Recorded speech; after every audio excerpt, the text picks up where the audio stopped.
My name is Aiden. I'm 32, and I'm the kind of guy most of my family assumed would just roll over when things got messy. The quiet one, the agreeable one, the one who never makes a scene, and maybe I used to be like that. But when my grandparents passed and left their entire estate to me, the house, the savings, and the shares worth just under $900,000, something inside me shifted.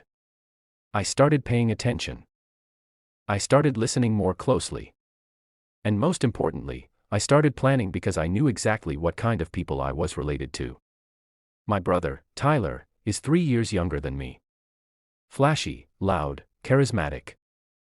The kind of guy who can lie to your face and still get you to loan him $5 for a sure investment. He'd gotten away with so much over the years. Credit cards in Mom's name. A borrowed car that mysteriously vanished. And every single time, Mom bailed him out. Said he was just figuring things out. But me. I was always expected to be the responsible one, the backup plan, the safety net, and I was done playing that role. When Grandpa passed away 2 years ago, a year after Grandma, he left the estate solely to me. I wasn't surprised. I had been their caretaker when no one else bothered to call, much less visit.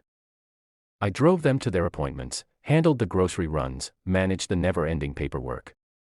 Tyler, he'd show up on Christmas morning, take photos for Instagram, and vanish until the next holiday. But when the will was read and my name was the only one on it, I saw the look my mom gave me. That tight-lipped, disappointed twist of her face. Like, I had taken something that wasn't mine. That was the moment I realized the storm was coming. The house was the big piece. A gorgeous old Victorian with deep red bricks, tall windows, and ivy crawling up the sides like something out of a movie. It was a historic property passed down through 3 generations, and my grandparents had kept it in near-perfect condition. The neighborhood had exploded in value over the last decade. Every house around it had been gutted and flipped, but my grandparents never sold. And now it was mine. I didn't move in right away. I kept my apartment across town and quietly worked on getting everything in order. I had the house appraised, talked to an estate attorney, and set up a trust. Not just for the house, for everything. I didn't tell anyone. Not Tyler. Not Mom. No one. I kept the original deed in a secure location, and I placed the entire property, title, assets, savings, into an irrevocable trust with me as the trustee. I even moved the utilities under a business name tied to the trust. It cost some extra fees, but I didn't care. I knew my family too well. I knew they'd try something. For a while, it was quiet. Too quiet. Tyler texted a few times, asking if he could use the pool. It doesn't have one. Mom dropped hints about how unfair it was to leave everything to just one person. She even said, "Well, your brother was always Grandpa's favorite, you know," as if that meant something. I just nodded and changed the subject. I didn't argue. I didn't correct them. I let them believe I was being naive, that I hadn't taken precautions. The tension really kicked off last month. Tyler started posting vague stories on social media. Big things coming, next chapter loading. That kind of nonsense. Then one Saturday, I was at the house doing yard work. Nothing fancy, just trying to keep up the landscaping. When I saw Mom's car pull into the driveway, Tyler hopped out first, all grins and sunglasses, like he was arriving at a photo shoot. Mom followed, carrying a clipboard and smiling like she was about to cut a ribbon on a new property development. "Hey, man," Tyler said, clapping me on the shoulder. "We've got some news." I just raised an eyebrow. "We?" Mom stepped forward. "We spoke to a lawyer. It turns out the house should have gone to both of you. Your grandfather made a mistake not updating the will after your grandmother passed. But don't worry, we handled it." I stared at her. Handled what exactly? Tyler pulled out a folded paper from his back pocket and waved it in the air. "We had the house title transferred to my name. It's already done. You're gonna need to be out by Friday, but no hard feelings. Right? We'll give you time to grab your stuff." I didn't say anything for a moment. Just looked at them, one then the other, taking in their smug faces, the pure audacity. My heart wasn't racing. I wasn't panicking. Honestly, I almost laughed because they really thought I was that stupid. I gave them a smile. Small, polite, the kind that makes people nervous. You really think I'd let that happen? Tyler laughed like I'd told a joke. It's already happening, dude. You've been living in fantasy land for too long. Mom stepped in, softening her tone like she thought it would help. We're not trying to be cruel, Aiden. It's just practical. Tyler can manage the property, maybe flip it. You've got your own place anyway. This way, everyone wins. I didn't argue. I just nodded slowly and said, got it. 2 days later, they came back. This time with a moving truck and a pair of hired movers. I'd been expecting it. They pulled into the driveway like they owned the place, laughing and shouting at each other. Tyler was in the passenger seat, sipping a coffee, and Mom was directing the movers toward the front door. But then they saw the porch. I was standing there, arms crossed, beside a tall man in a navy suit. He was holding a thick folder and wore a badge clipped to his belt. The folder had my trust's name on the front, a name they didn't recognize yet. The badge was real. The suit was real. And the man, he was from the county office of property records. They froze. Tyler stepped out first, confused. What's going on? I didn't say a word. The man in the suit did. The man beside me, Mr. Levin, cleared his throat with the calm authority of someone who has done this too many times to be rattled by theatrics. He held the folder under one arm and glanced down at the paper in his hand before speaking in a firm but neutral tone. Are you Tyler Green? He asked. Tyler frowned, clearly thrown off by the question. Yeah. Who's asking? Mr. Levin stepped forward slightly. I'm with the county office of property records. I'm here on behalf of the legal trustee of the East Thornhill estate. That's this property. He pointed behind him at the house. I have documentation showing the deed has been held in a trust since April of last year under the management of Aiden Green. Any claims made regarding the property's ownership since that date, including a fraudulent title transfer, are not just invalid but criminally prosecutable. Tyler's face drained a full shade of color. Fraudulent, he muttered, looking to Mom.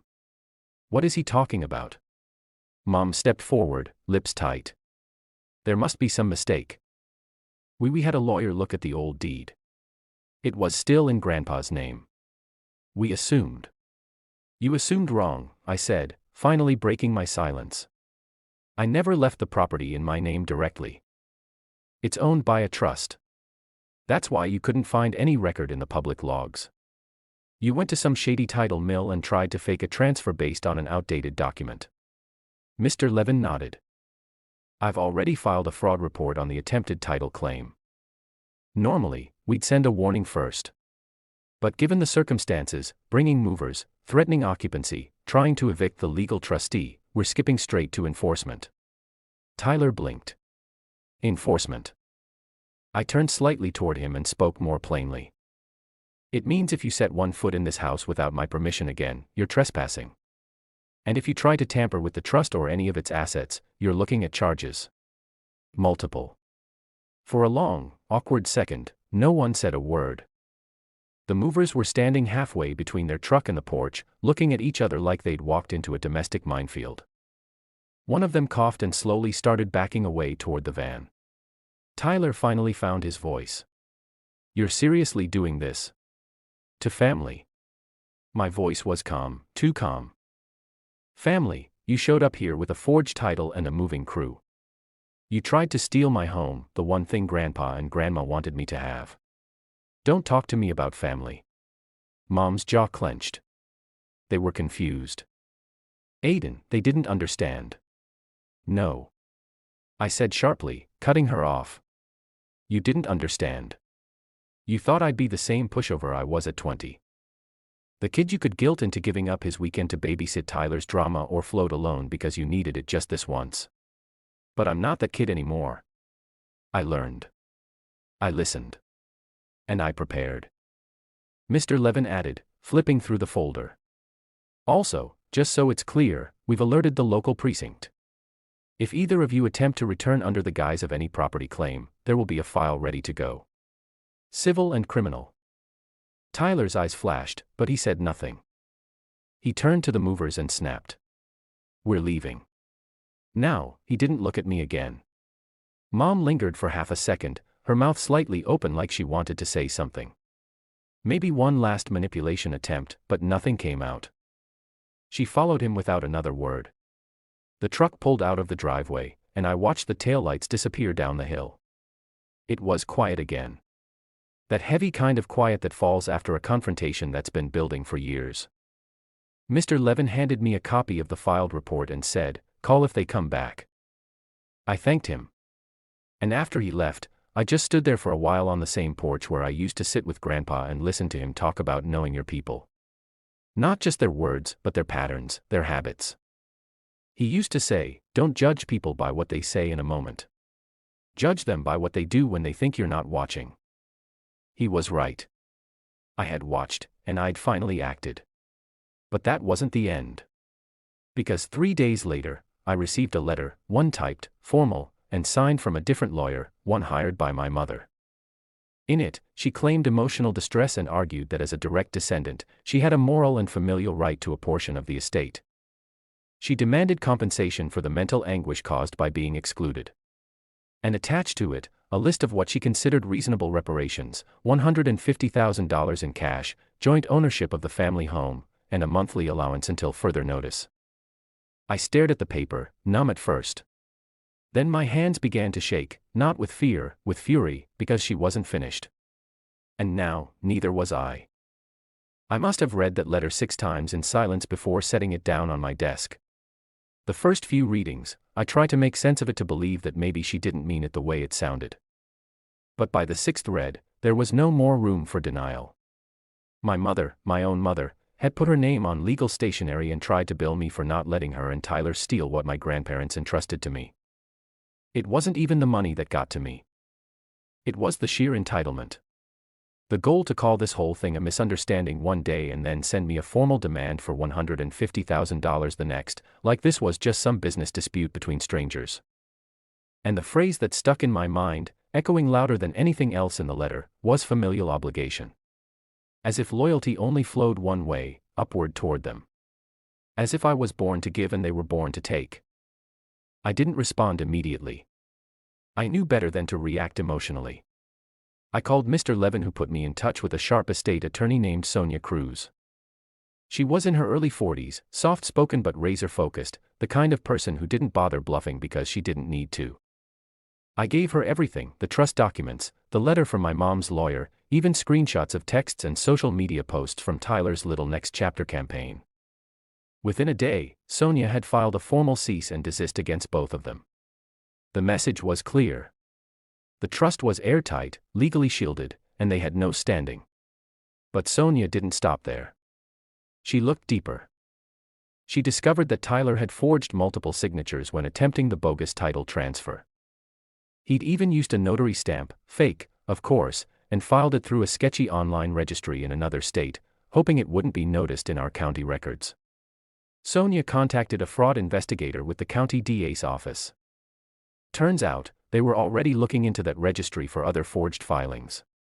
Tyler had just unknowingly become the low-hanging fruit on their case file. I still hadn't told them I knew. I figured if they wanted to keep pushing, I'd let them keep digging the hole. And dig they did.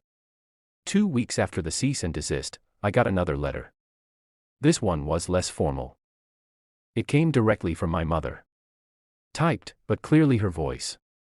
Full of passive-aggressive phrases like, "After all I've done for you, you were always the quiet one, and I raised you to be better than this." She ended it with, "You can end this all right now by just doing the right thing. Family should never need lawyers to settle what love and understanding can resolve." I didn't even bother responding. Sonia advised me not to. Instead, I forwarded the letter to her, and she added it to the growing file we were assembling, one that could be used if we needed a restraining order later on. And then came the kicker. One morning, I walked out to my mailbox and found a folded flyer stuck into the door handle. It wasn't addressed, just jammed into the gap like some kind of high school prank. But I recognized the handwriting instantly, Tyler's. The note said, "Hope you're enjoying playing king of the castle. Just remember who's really got your back when the money runs dry." I laughed. Not a big laugh, not loud.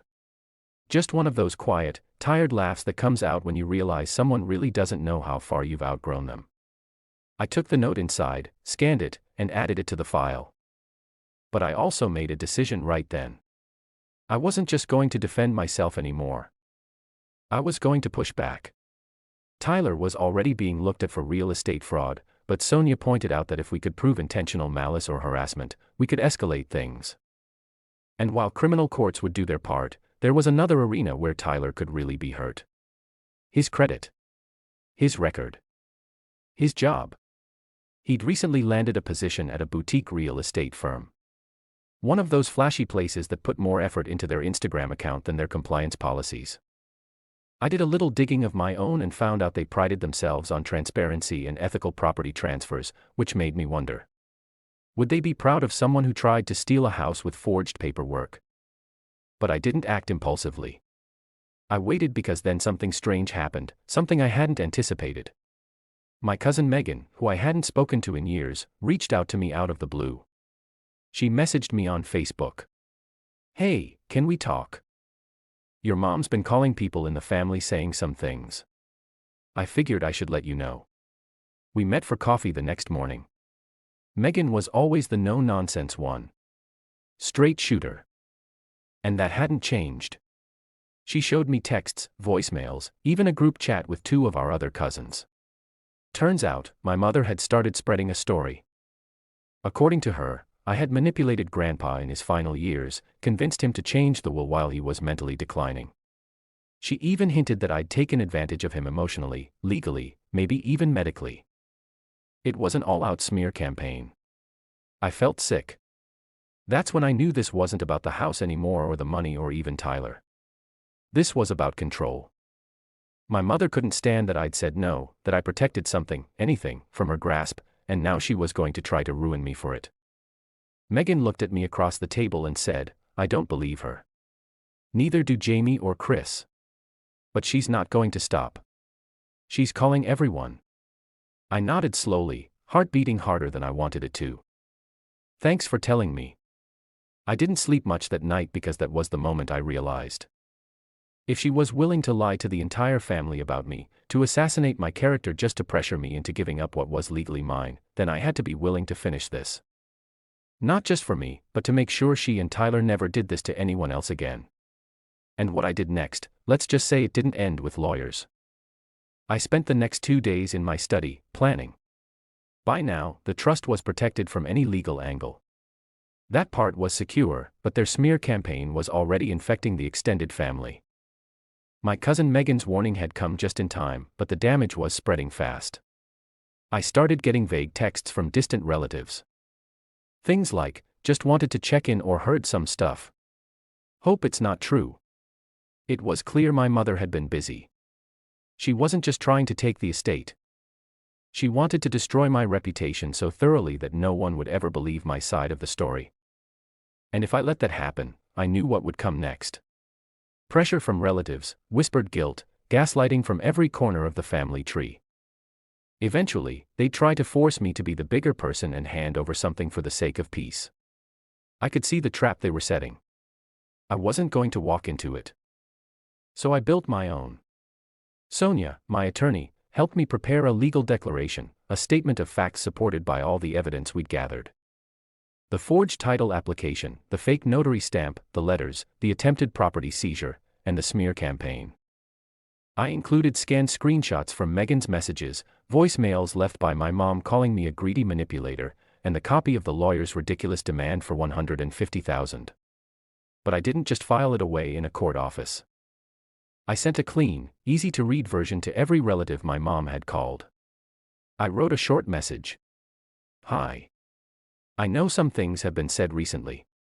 And before you draw any conclusions, I want you to have the facts backed by documents, not stories. I've attached everything you need to see. After this, I won't be discussing it again. If you believe me, great. If not, that's your choice. But at least you'll be making it with the full truth in front of you." Then I hit send to 27 contacts. The fallout was instant. Within hours, I got 5 replies from relatives I hadn't spoken to in years. Most were apologetic. A few were horrified. My Aunt Robin, who used to dote on Tyler like he walked on water, called me that evening in tears. She had believed every word my mother said until she saw the forgery, the letter, the folder of proof. She said, "I didn't know. I swear I didn't know. Aiden, I'm so sorry. I didn't ask for apologies. I just told her I hoped she understood now why I'd done what I did." But not everyone reacted that way. 3 relatives, all on my mom's side, doubled down, claimed I had manipulated the narrative. One even accused me of making up the documents. I knew I couldn't win them all. But for every one of those, I had 5 more people reach out and say, "Thank you for telling the truth." Then came the part I'd been waiting for. I reached out to Tyler's boss anonymously at first. I submitted a tip through their internal ethics line. Not just a vague warning, a full PDF report organized, labeled with exhibits. It included the attempted fraudulent transfer of the house, the misuse of legal documents, and the potential real estate crime he committed using their name and reputation. I thought maybe it'd take a week. It took 2 days. Tyler's name was removed from the company's website by the end of the week. According to a contact of mine in the local real estate association, someone I knew from college who now worked in compliance, the firm had launched an internal audit the moment they saw the complaint. They found other inconsistencies in Tyler's client files too. He wasn't just fired. He was reported to the state board. His license was frozen, pending investigation. He tried to call me the day it happened. 11 missed calls. I didn't answer a single one. That weekend, I saw a new post on his Instagram. A black screen with the words, "Some people will destroy your life and pretend they're the victim." He didn't name me, but he didn't have to. Everyone who mattered already knew the truth. But it wasn't over yet. Because 2 days later, I got a formal notice from the county, a warrant was being issued. The forged title application had triggered legal consequences. Tyler was being charged with attempted property fraud and submitting falsified documents to a government agency. I stared at the notice for a long time, numb. This wasn't the ending I ever wanted. I didn't want to destroy him. I didn't want any of this, but he'd forced it. And now, there were consequences. He was arraigned quietly. No headlines, no big scene, just a court date, a lawyer he couldn't afford, and a future full of legal headaches. He wouldn't go to prison, probably just probation, fines, maybe community service, but the record would follow him. Jobs would be harder to find, trust, harder to rebuild. And the next time he tried to rebrand himself as a savvy real estate guy, this would be the skeleton in the closet.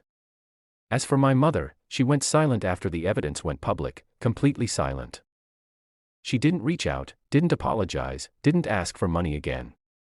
But one afternoon, about 2 months later, I got a letter in the mail, not from her, from her attorney.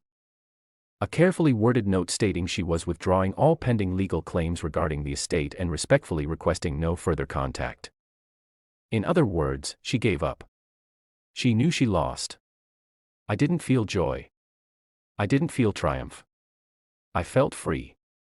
That night, I went to the old Victorian and walked the halls slowly, barefoot on the hardwood floors. The air smelled faintly of cedar and old books. The house was quiet, peaceful, mine. I stood in the den where Grandpa used to sit in that big leather armchair and read the paper and whispered.